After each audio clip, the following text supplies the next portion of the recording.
চিংড়ি মাছ নিয়েছি 8টা, কারকল ফুল নিয়েছি 8টা, মানে 4টে রেখাটা লইছি 8টা, মানে সব কিছু পেস্ট করে নেবো। চিংড়ি মাছও বাজিয়ে নেবো। আর এখানে নিয়েছি সর্ষা, আর সব কিছু এখানে মোটামুটি লইছি।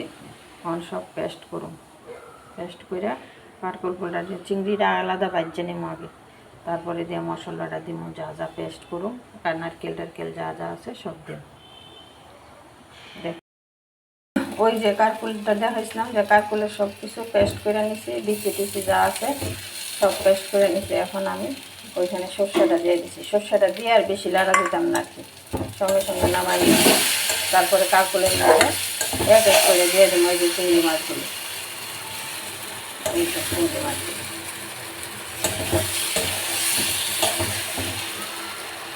এই যে কারকুল পুরকুলি রেডি করে নিছি, সবটির ভিতরে একটা একটা চিংড়ি মাছ দিছি। বেশি বড় মাছ না তো, তার লেগে এমনি একটা একটাই দিছি, বেশি বড় হইলে তো আবার হইতো না।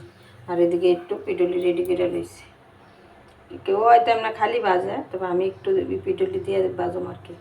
আর এখানে তেলটা দিছি, এগুলির এখন রেডি করে চবে।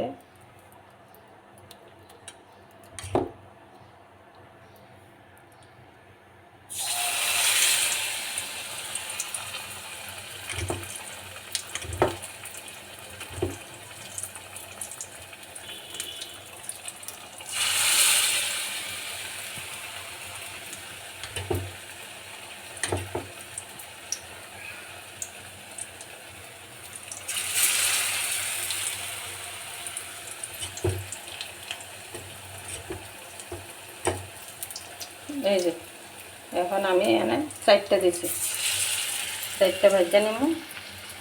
ভাজা হইলে তো বুঝবোই, সবাই জানোই। ঠিক আছে, রাখলাম। এই যে পিডুলিগুলি রেডি করে রাখছি, যে এগুলি এই যে এখানে, আর এখান থেকে 4টা চুবাই চুবাই আমি এখানে 4টা দিচ্ছি। হ্যাঁ, বেশিটা দিলে একসঙ্গে সুন্দর হইতো না। তো ভালোই মনে হইতেছে, টেস্টই হইব।